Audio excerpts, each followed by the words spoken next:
యాదగిరిగుట్ట శ్రీ లక్ష్మీ నరసింహస్వామి వార్షిక బ్రహ్మోత్సవాలకు అంగరంగ వైభవంగా మొదలయ్యాయి.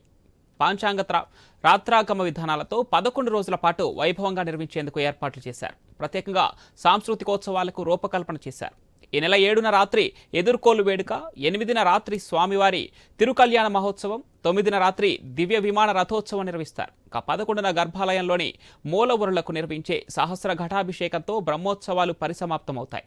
ఇవాటి నుంచి ఈ నెల 11 వరకు స్వామివారి నిత్య కళ్యాణం, శ్రీ సుదర్శన నారసింహ హోమం నిర్వహిస్తారు.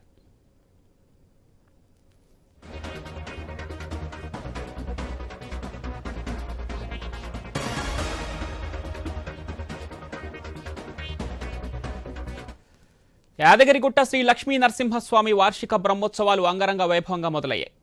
యాదగిరిగుట్టలో జరుగుతున్న వార్షిక బ్రహ్మోత్సవాల ఏర్పాట్లకు సంబంధించి మరిన్ని డీటెయిల్స్ మా ప్రతినిధి కిరణ్ ఫోన్ లైన్ అందిస్తారు. కిరణ్, బ్రహ్మోత్సవాల ఏర్పాట్లు ఏ విధంగా జరుగుతున్నాయి, భక్తులకు సౌకర్యాలు ఏ విధంగా ఏర్పాటు చేశారు అధికారులు, ఏంటి దీనికి సంబంధించి కంప్లీట్ డీటెయిల్స్ ఏంటి కిరణ్? పవన్, తెలంగాణలో అతిపెద్ద పుణ్యక్షేత్రమైనటువంటి యాదగిరిగుట్ట లక్ష్మీ నరసింహస్వామి ఆలయంలో నేటి నుంచి బ్రహ్మోత్సవాలు ప్రారంభమై, అయితే స్వామివారి ప్రధాన ఆలయం మొత్తం కూడా పరిసర ప్రాంతాల మొత్తం కూడా అందంగా ముస్తాబు చేసినటువంటి పరిస్థితి అయితే ఉందని చెప్పొచ్చు. స్వస్తి వచనం, అదేవిధంగా పుణ్యవచనంతో బ్రహ్మోత్సవాలకు ఆలయ అర్చకులు శ్రీకారం చుట్టారు. అయితే 8వ తేదీన స్వామివారి కళ్యాణం జరిగింది. ఈ కళ్యాణానికి సీఎం రేవంత్ రెడ్డి దంపతులు హాజరవుతారు. ఆ కళ్యాణానికి సంబంధించినటువంటి ప్రభుత్వం తరఫున పట్టు వస్త్రాలు, అదేవిధంగా తలంబ్రాలు సమర్పించనున్నారు. ఆ రోజు దేవాదాయ శాఖ మంత్రి కొండా సురేఖతో పాటు ఉమ్మడి నల్గొండ జిల్లాకు సంబంధించిన మంత్రులు ఉత్తమ్ కుమార్ రెడ్డి, కోమారెడ్డి వెంకరెడ్డితో పాటు పలువురు మంత్రులు, ఎమ్మెల్యేలు హాజరు కానున్నారు.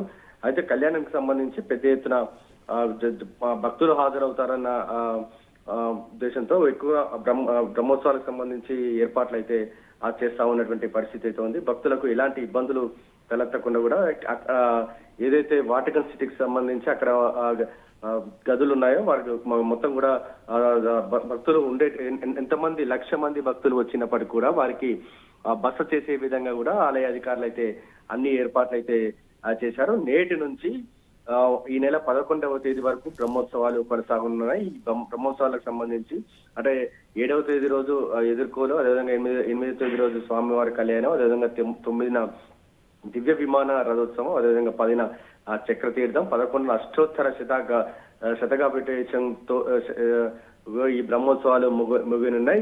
అయితే ఈ రోజు నుంచి 11 రోజుల వరకు నిర్వహించే బ్రహ్మోత్సవాలకు సంబంధించి ఇప్పటికే ఆలయ అధికారులు అయితే అన్ని ఏర్పాట్లు అయితే చేశారు. స్వామివారికి సంబంధించినటువంటి ఆ ప్రసాదాలను కూడా సిద్ధం చేస్తున్నటువంటి పరిస్థితి అయితే ఉంది. ఎందుకంటే లక్షల్లో మంది భక్తులు వస్తారు కాబట్టి ఆ భక్తుల అంచనాలను వేసుకొని కూడా ఇటు ఆలయ అధికారులు అయితే అన్ని ఏర్పాట్లు చేశారు. పవన్.